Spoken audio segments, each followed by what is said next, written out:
নতুন মানুষের খুব আদর যত্ন করতেছে দেখি। তুই কেন আমার সাথে ঝামেলা করতেছিস বল। আজ থেকে এই সন্তানের যত খরচ লাগে সব আমি দেব। সময় পাল্টায় গেছে, আমি আর ওরে চিনতে চাই না। তুমি দরকার হলে তোমার এই অফিসে আমাকে একটা চাকরি দিয়ে দাও, এটার মাধ্যমে তো অন্তত আমি তোমাকে একটাবার দেখতে পারবো। তুমি এখন এইটাই চাও অফিসের সবাই আমার নিয়ে হাসাহাসি করবে? আসলে চাইতাম যে তুই গরিব হ, কিন্তু তুই এতটা গরিব হবে আমি কখনো কল্পনা করতে পারিনি। বাচ্চাটা এত সুন্দর, একদম অনেকের মতো চেহারা। অনেক আমার সন্তানটারে শেষ দেখতে দেয় না। আমার লেভেলটা না তোমার মতো এরকম নিচু স্থানে না। শালিমা আমাকে তার পার্সোনাল অ্যাসিস্ট্যান্ট হিসেবে চাকরি কনফার্ম করে দিয়েছে।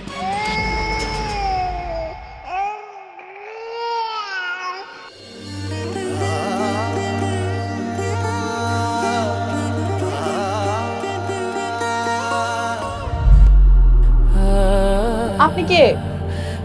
আমি অনেক এদিক দিয়ে যাচ্ছিলাম, বাচ্চার কান্নার শব্দটা শুনে এখানে আসলাম। অনেক সুন্দর মাশাআল্লাহ। আসলে একা মানুষ তো, আমার স্বামী বাইরে কাজকর্ম করে, বাচ্চা সামলায় সব দিক দেখতে হয়। ছোট শিশু, একটু যত্নে রাখবেন। ওর মুখটা অনেক মায়া ভরা। ওকে যখন বুকে নিলাম কেমন জানি আপন আপন মনে হচ্ছিল। কিন্তু বলেন ভাই, এর আগে আমার 2টা বাচ্চা মরা হয়েছে, তারপর আমি ওরে পাইছি। ওরে আমার জীবন দেয়া হইল, ও যত্নে রাখবো।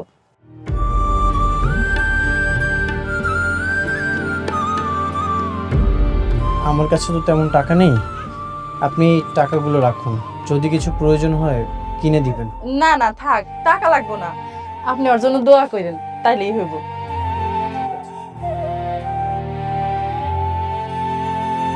বাবা কান্দেন না বাবা, ও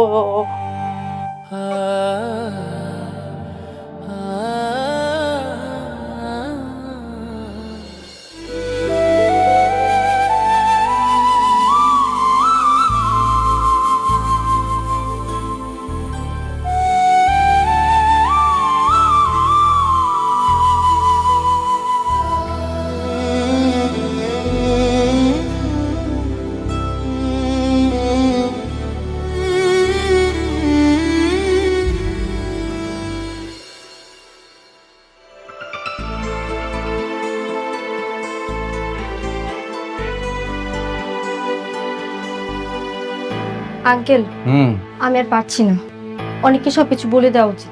হ্যাঁ, আরে কি বলো বোকা মেয়ে, মানে এটা বললে তো আমাদের সকলের জেল হয়ে যাবে, বুঝতে পারছো? কিন্তু এভাবে আর কতদিন?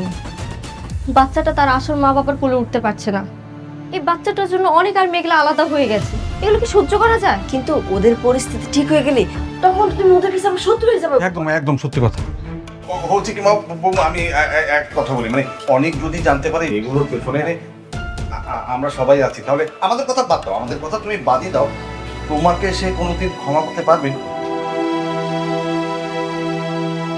পারবে না, কিন্তু পারবে না। কিন্তু বিশ্বাস করেন আঙ্কেল, এত বড় একটা সত্যি লুকিয়ে রাখতে আমার সত্যি খুব কষ্ট হচ্ছে। আমি জানি না কতদিন আর লুকিয়ে রাখতে পারবো এই সত্যিটা।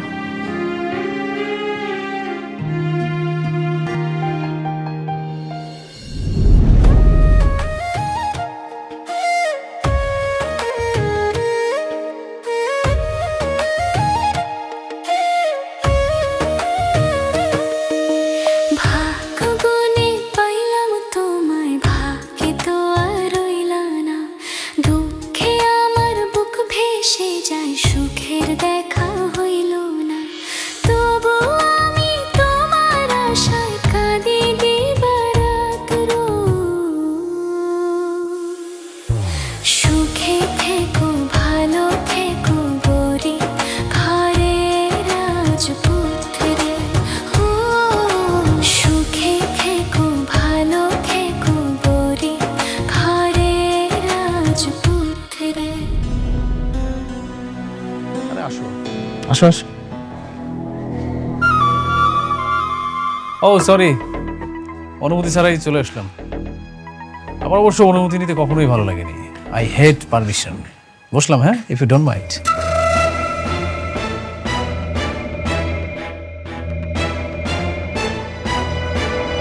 তোকে একটা দাওয়াত দিতে আসলাম। আমার বিয়ে ঠিক হয়েছে, আগামী শুক্রবার রাতুলের সাথে আমার বিয়ে। আগে তো তুই ফকির নিচ্ছিলি, তাই বড় জোর জন্মদিনে দাওয়াত দিতাম। এখন যেহেতু আমাদের লেভেলে আসছিস, তাই দাওয়াতটা দিতে আসলাম। বাহ, খুব ভালো কথা। যেমন কুৎসিত তোর মনটা, ঠিক তেমন কুৎসিত মনের জীবন সঙ্গী বাচ্চা নিছিস। খুশি হয়েছি। তোমার অনিকের থেকে কিন্তু আমি বেশ ভালো আছি। আচ্ছা, তাই না? একবার শান্তা, একবার নকল শালিমা, আর একবার সম্পত্তির জন্য আমারে, এখন আবার আমারই বান্ধবী টাকার জন্য নীলারে বিয়ে করা। ভালো তো, ভালো না? দেখ মেঘলা, বাজে অপবাদ দিবি না। ওর টাকা পয়সা দেখে যদি মেয়েরা পছন্দ করে ওকে, তাতে ওর দোষ কি? না না, দোষের কি আছে? আমি তো একবারও কই নাই দোষের কিছু আছে।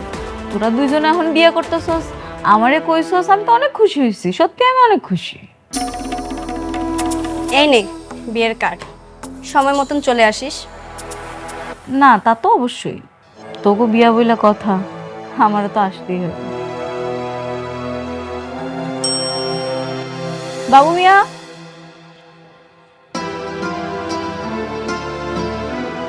ম্যাডাম ডাকছেন? আগামী শুক্রবার আপনি ফ্রি আছেন না? জি ম্যাডাম, শুক্রবার তো আমার ছুটি, আমি অবশ্যই সেদিন ফ্রি আছি। আপনার একটা বিয়ের দাওয়াত আছে, এই নেন কার্ড, চলে যান। সিকিউরিটি গার্ড যাবে মানে? আমরা কি সিকিউরিটি গার্ডকে দাওয়াত দিয়েছি? আরে বাবা, সিকিউরিটি ছাড়া আর যাবে কি? তোমগো দুইজনের বিয়া, আমার অফিসে কেউ যাওয়ার মতো তো আর ওরকম পরিবেশ নাই। আর তোমরা ওই যোগ্যতা রাখো না যে আমি তোমগো বিয়াতে যাবো। দেখ মেঘলা, তুই কিন্তু আমাদের অপমান করতেছিস। অপমান? অপমান তো তারই করে যার মান সম্মান আছে। তোদের দুইজনের মান সম্মান আছে? আমার তো মনে হয় নাই। যদি থাকতো তাহলে রাতুল রে এতবার করে নিষেধ করার পরও এরকম না বলে আমার অফিসে আসতো। এত অহংকার কিন্তু ভালো না। একটা কথা জানেন তো, শেষ বলতে কিছু নেই, যেখানে শেষ সেখান থেকেই শুরু। তুমিও রাতুল শুই না রাখো। তুমি যদি ভাইবা থাকো যে আমি সে আগের মেঘলা আছি, তাহলে ভুল ভাবতেছ। আমি এখন নতুন রূপে শালিমা। এই শালিমার লগে তুমি চাইলেও কিছু করতে পারবে না। এই শালিমার লগে কথা কওয়ার জন্য বুঝা শূন্য কথা কইতে হবে। সময় বলে দেবে কে কতটা ক্ষমতাবান। চলো।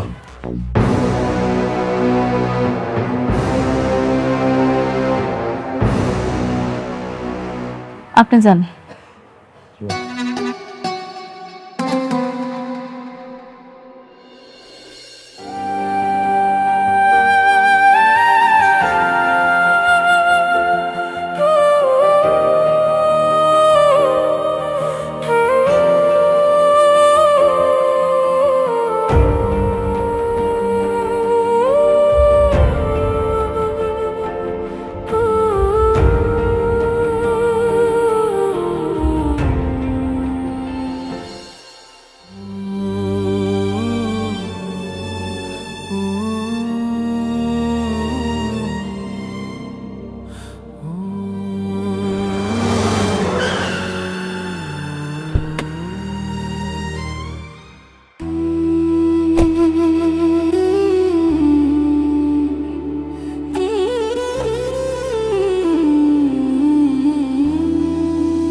বৃষ্টি, তুমি এত রাতে এখানে?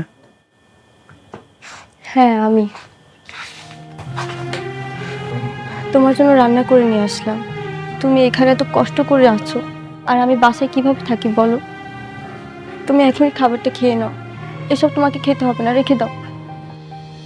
এগুলোর কোনো দরকার নেই, আমি রান্না করতে পারি। আর যেটা খাচ্ছি এই খাবারে অনেক শান্তি আছে। আমার কোনো সমস্যা হচ্ছে না। আমি এত ভালোবেসে তোমার জন্য নিজ হাতে রান্না করে নিয়ে এসেছি, আর তুমি খাবে না? আমার ভালোবাসার কি কোনো মূল্যই নেই তোমার কাছে? আচ্ছা, একটা কথা বলি, বলো। তুমি আমার সাথে প্লিজ বাসায় চলো, আর না হলে আমি এখানে থাকবো। আমি তোমাকে ছাড়া থাকতে পারছি না, প্লিজ। না, আমি তোমাদের ওই বাসায় যাব না। আমি যে পাপ করেছি সেই প্রায়শ্চিত্ত আমাকে করতেই হবে। আমার সন্তান আমার পাশেই ছিল, কিন্তু আমি বুঝতে পারিনি আমি অনেক বড় পাপ করে ফেলেছি। আমাকে এই প্রায়শ্চিত্ত করতেই হবে। আমি যদি পিতৃ পরিচয়টা দিতাম তাহলে মেঘলা হসপিটালে ভর্তি হতো, কোনো সমস্যাই হতো না। কিন্তু আমি এটা কি করলাম? আমি অনেক বড় পাপ করে ফেলেছি। আমাকে এই প্রায়শ্চিত্ত করতেই হবে।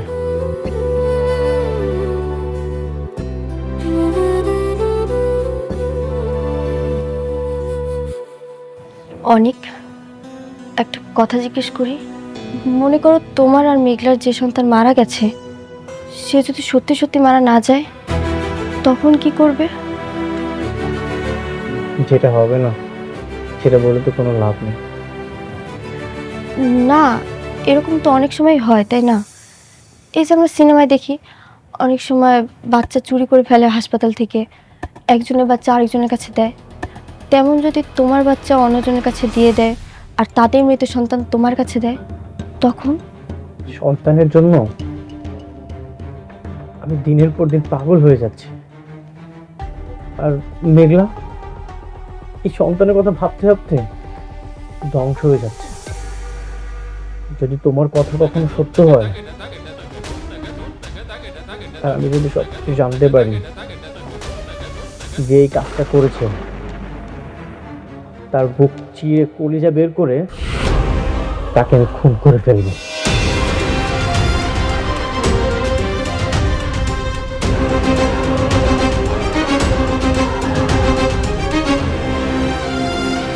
বৃষ্টি, তুমি এখান থেকে চলে যাও। আমাকে আমার মতো করে থাকতে দাও। চলে যাও, তোমার খাবারটা নিয়ে যাও।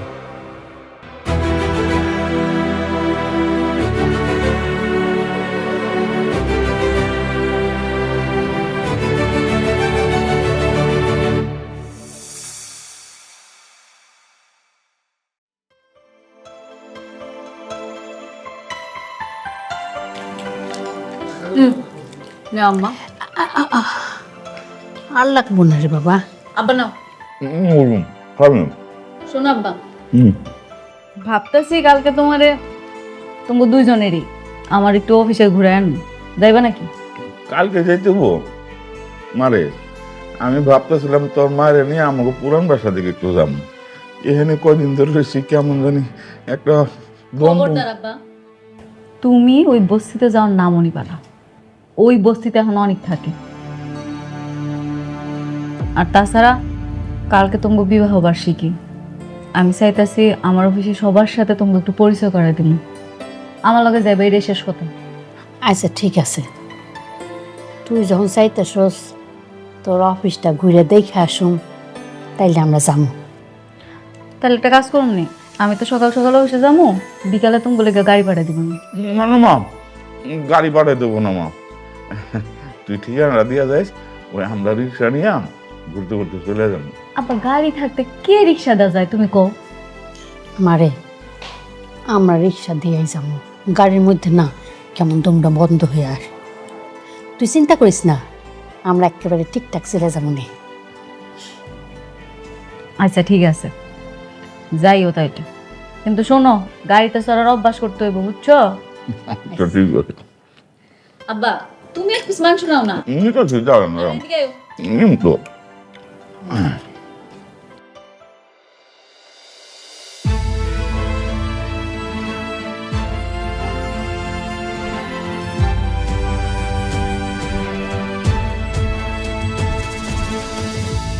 আপা, আপনি? আমি তো ওকে দেখতে এসেছি, আর ওর জন্য কিছু জামা কাপড় নিয়ে এসেছিলাম। দিন, আমার কাছে দিন।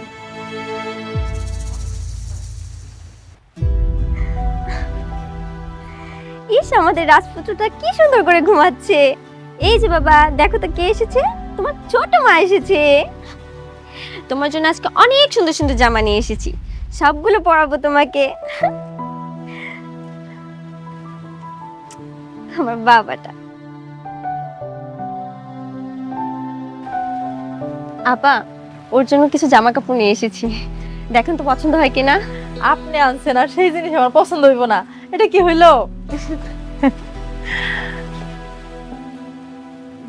আচ্ছা, তাহলে আপনি একটু বসেন, আমি আপনার জন্য একটু নাস্তা নিয়ে আসি। আরে না না, আমি কোনো নাস্তা খাবো না এখন, আমি ওকে দেখতে এসেছিলাম। আর আপা, আপনাকে একটা জরুরি কথা বলার আছে। কি কথা? এই সন্তানের যে বাবা, সে খুব রেগে আছে। যদি ভুলেও কখনো জানতে পারে ওর সন্তান আপনার কাছে, তাহলে ও কাউকে ছাড়বে না। তাই আপনার আরো আগের থেকে বেশি সতর্ক থাকতে হবে। আচ্ছা ঠিক আছে, আমি সতর্ক হয়ে চলবো। আর কি যে বলেন আপা, এই বাচ্চা যে আমার না, এটা যদি আমার স্বামী জানতে পারে তাহলে সেও তো আমার একেবারে মাইরে ফেলাইবো। চিন্তা করবেন না আপনি, আমি আপনার পাশে আছি। আপনার বিপদে আপদে সবসময় পাশে থাকবো। আপনি আমাকে সবসময় কল করে জানাবেন কি হয় না হয়। আচ্ছা ঠিক আছে। এই যে বাবা, ঘুমোচ্ছ?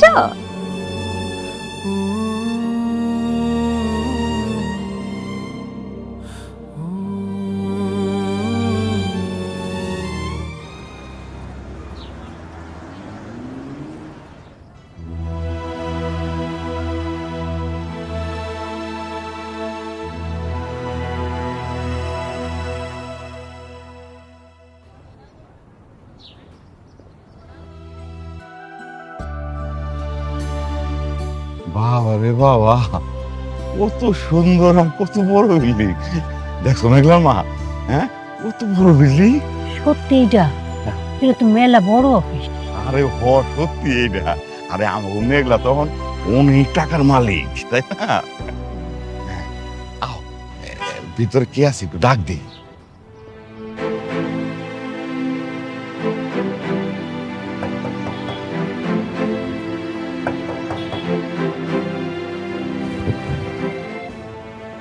কি খবর? কাকে চাই? না, এই যে এই অফিসের যে মালিক, আমরা তার কাছে। আপনারা কি ভিক্ষা করতে আইছেন না? হ্যাঁ, এখানে ভিক্ষা নাই, আপনারা আসতে পারেন। না না বাবা, আমরা ভিক্ষা চাইতে আসি নাই, আমরা ওই মেঘলার কাছে আইছি। ওই যে এই অফিসের মালিক ওই যে শালিমা, ওর বাপ মা, আমরা ওর কাছে আইছি, আসতে কইছিলাম আমাকে। আসলে ম্যাডাম তো এই মুহূর্তে একটা জরুরি কামে বাইরে হয়ে গেছে, আপনারা একটু অপেক্ষা করেন, আসবে। আসো, হ্যাঁ, আমরা ভিতরে এসে বসুন। হ্যাঁ, আপনারা চাইলে ভিতরে বসতে পারেন। চল ভিতরে যাই বসি।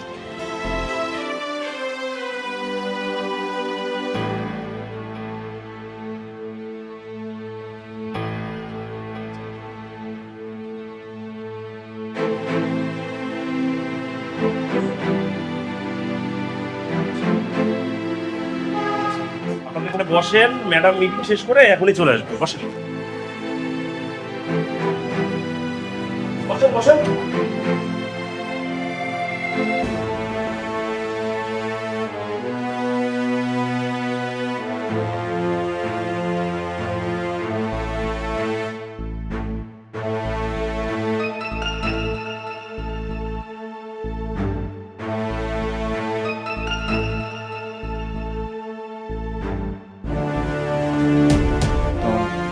ওয়ালাইকুম আসসালাম। কি ব্যাপার, কোনো কাজ নেই? ওয়ালাইকুম আসসালাম। হ্যাঁ, আমরা কাজের বিষয়ে কথা বলছি। এরা কারা? ওদের পরিচিত? না না, এক্সকিউজ মি, আপনারা কারা? দারোয়ান, কোথা থেকে ফকির মিসকিন এসে অফিসে সোফায় বসে আছে, তোমরা কি দেখো না? আপনারা কি দেখেন না কেউ? মা, আমরা কিন্তু ভিক্ষুক না, ভিক্ষা চাইতে আসি নাই। আমি হচ্ছে মেঘলার বাপ, আর এটা হচ্ছে মেঘলার মা। মেঘলাকে মেঘলা হচ্ছে গিয়ে এই যে এই কোম্পানির মালিক। শুনেছো এই ফকিন্নিদের কথা? ওদের মতো ফকিন্নিদের মেয়ে নাকি এই কোম্পানির মালিক। মাগো, তুমি কিন্তু এবার সত্যি সত্যি আমাকে অপমান করতেছ। আরে আমরা সত্যি সত্যি মেঘলার বাপ, সেই অফিসের মালিক। আরে মেঘলা আসলেই তো বুঝতে পারবা, তাই না? আপনারা শুনেন, মেঘলা আসলে সব আপনারা বুঝতে পারবেন কে। আবার কথা বলিস? তোদের মতো ধান্দাবাজদের না আমার ভালো করে চেনা আছে। প্রথমে ঢুকবি, তারপর পায়ে ধরে কান্নাকাটি করে 2-10 টাকা বেশি নেওয়ার ধান্দা। হ্যাঁ, বের হ, বের হ বলতেছি। তুমি একটা ফোন দাও না মেঘনা।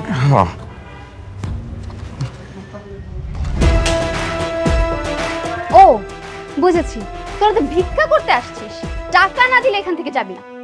এনে এনে 500 টাকা, আর নে। এই 500 টাকা সারাদিন ভিক্ষা করলেও ইনকাম করতে পারবি না। এই 500 টাকা নিয়ে এখান থেকে ভাগ। আর কখনো যেন এই অফিসে তোদের দুজনের মুখ না দেখি। বের হ, বের হবি না? না সোজা কথা শুনবি না? ঠিক আছে। বাইরে বাইরে আগে শুনো না, কথাটা শুনো। আরে আসুন। মারে একটু কথাটা শুনো কোনো না। কথা নেই, বের হন। গেট খোলো, বের হন, বের হন, বের হন, বের হন। আর কখনো যেন এখানে না দেখি। আর আপনি নিজের দায়িত্ব বোঝেন না? নিজের দায়িত্ব যদি পালন করতে না পারেন, চাকরি থেকে বের করে দিব। আচ্ছা ঠিক আছে ম্যাডাম, এখন থেকে ঠিকভাবে পালন করব।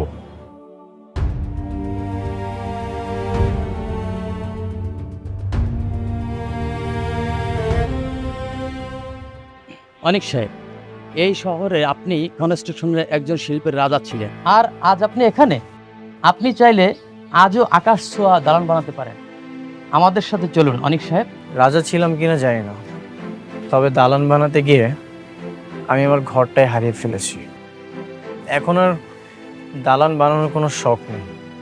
আপনি আমাদের মেধাবী, বিনিময়ে আপনি যা চাইবেন তাই পাবেন। এই টাকাটা আপনি অ্যাডভান্স রাখুন।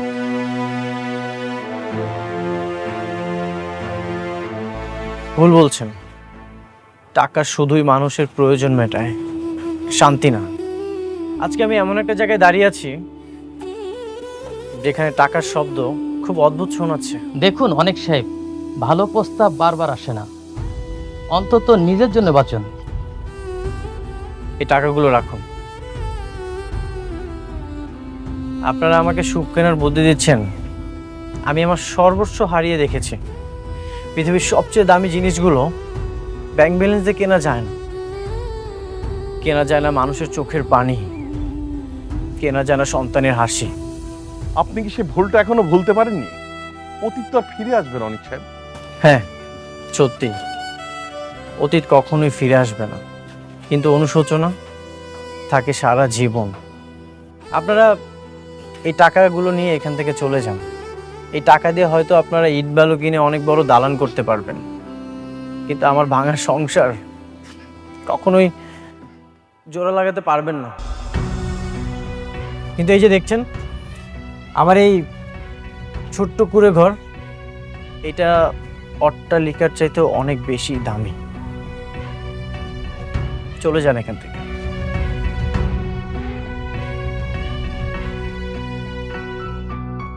কি দরকার আছিল এখানে আসার? এত বড় অফিসে কি আমাকে মতো মানুষের মানায়? আমরা বস্তির মানুষ, বস্তিতেই ঠিক আছে। হ্যাঁ, আমরা কি শখ করে আইছি? হ্যাঁ, মায়েরা কত করে কইলো, সেই জন্য তো আইছি। আরে আমরা যদি না আইতাম মায়েরা কষ্ট পাইতো না। এদিকে মায়েরা তো মোবাইলটাও ভাঙা হালাইলো, আনার তো ফোন করে কইতে পারতাম যে আমরা আইছি। কি যে করি? আচ্ছা চলো জায়গা। আরে না, একটু অপেক্ষা করে দাঁড়াও, আমার মনে হয় আয়া পড়বো। দেখি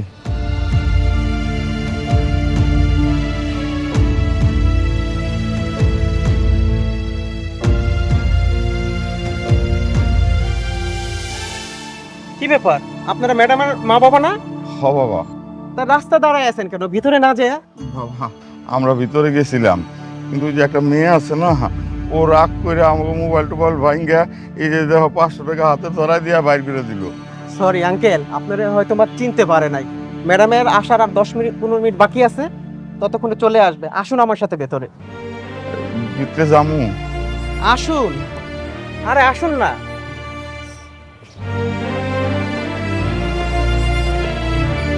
আসুন আসুন আসুন।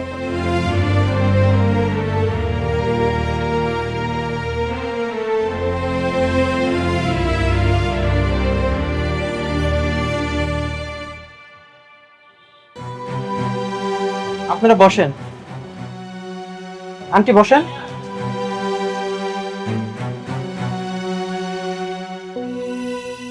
আপনারা বসেন, ম্যাডাম 10-15 মিনিটের মধ্যে চলে আসবে। আমি একটু কাজে যাচ্ছি। আচ্ছা চাচা, ওনাদেরকে চা নাস্তা দেন। তাহলে আপনারা থাকেন, হ্যাঁ? ওকে, আমি কিন্তু গেলাম। দেখছো, আসলে আমাকে তো চিনে নাই, এই যে কাপড় চোপড় পরে আসছি, কিন্তু তো চিনার কথা না, তাই না? দেখো আমার মেয়ে কিন্তু আমি আছে, বুঝছো? কত বড় অফিস, তাই না আমার মাইয়া? আমার না দেখে অনেক আনন্দ হইতেছে।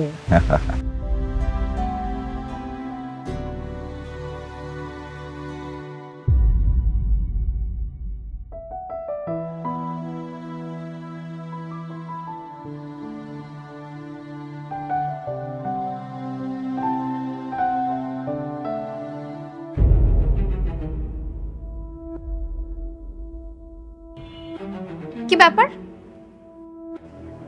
আপনাদের সাহস তো কম না, আবার চলে আসছেন। একটু আগে না 500 টাকা দিলাম, এতেও আপনাদের মন ভরে নাই। ফকিনের মতো আবার এসে এখানে বসে বসে চা খাচ্ছেন। বিস্কিট রাখেন, ওঠেন। বিস্কিটটা রাখতে বলছি না? এইগুলা কি কও মা?